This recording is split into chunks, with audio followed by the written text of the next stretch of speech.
Hey there guys, I'm coming in today with a little theory video.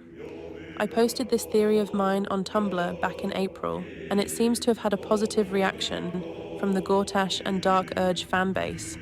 So today I'll be diving into it with you all here. Without further ado, let's dive right in. We are going to be discussing Stillmaker, the Dark Urge's other cannon blade, and how I believe it was a gift from Gortash to the Dark Urge. Okay, so we already know that Durge canonically had the Bloodthirst dagger, which was created from Baal's own blood and made to be carried by his chosen. Bloodthirst eventually ends up in Orin's possession after she betrays Durge, and Durge eventually gets it back. But there is another dagger you can find in the game that also canonically belonged to Durge, called Stillmaker.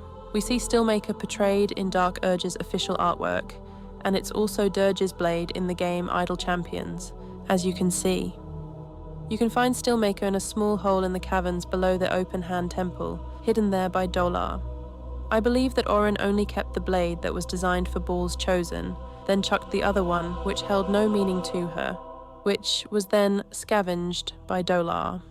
I've noticed that Stillmaker matches Bloodthirst in its design, but it is conspicuously green, as opposed to every other Bolian weapon I've seen, which are red. You know who else's cannon weapon has the same green colouring? Gortash. And who is the colour green associated with? Bane. Here is a comparison of the two weapons. Stillmaker looks like it was made in the same design to Gortash's crossbow. I posit then that being close to one another as they were, Gortash either made or commissioned Stillmaker to match with Bloodthirst and gifted it to Durge.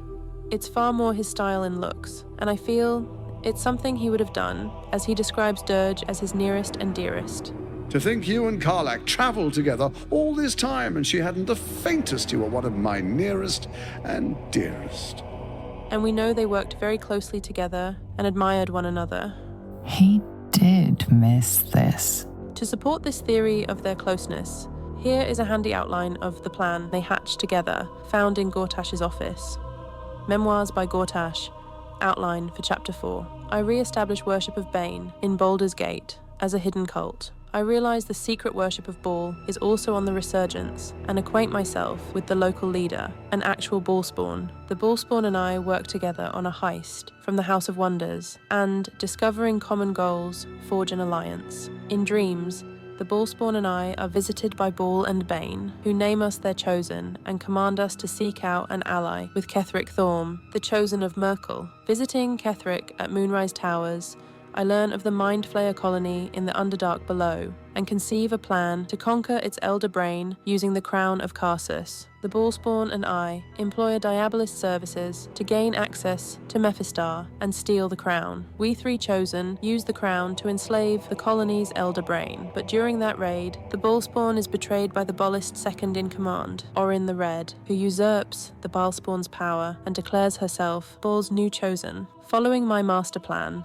the new trio brainstorms our grand hoax of the Absolute. Note where to put in the astral prism and the adventurers who took it after its theft from Vlakith, and when to admit considering taking them as my new allies.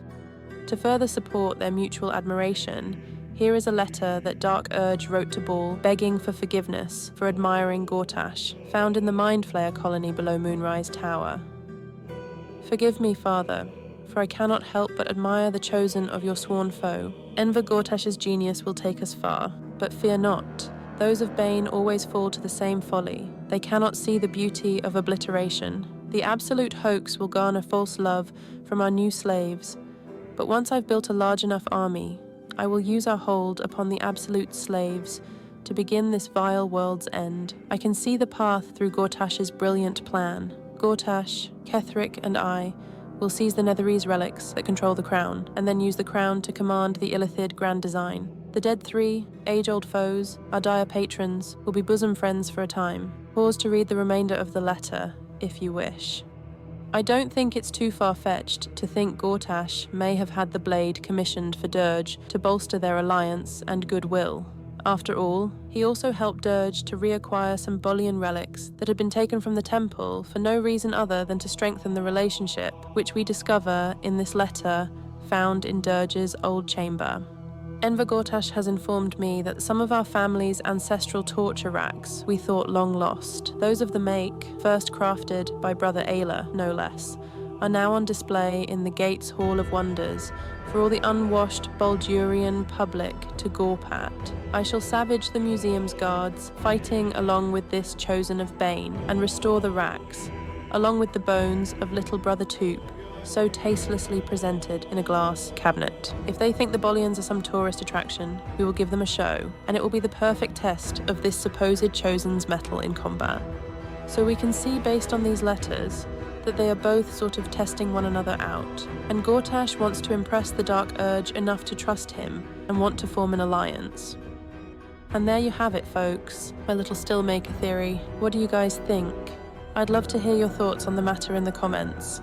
As always, thank you from the bottom of my heart for watching and continuing to support my channel. It truly means everything to me. See you in the next one.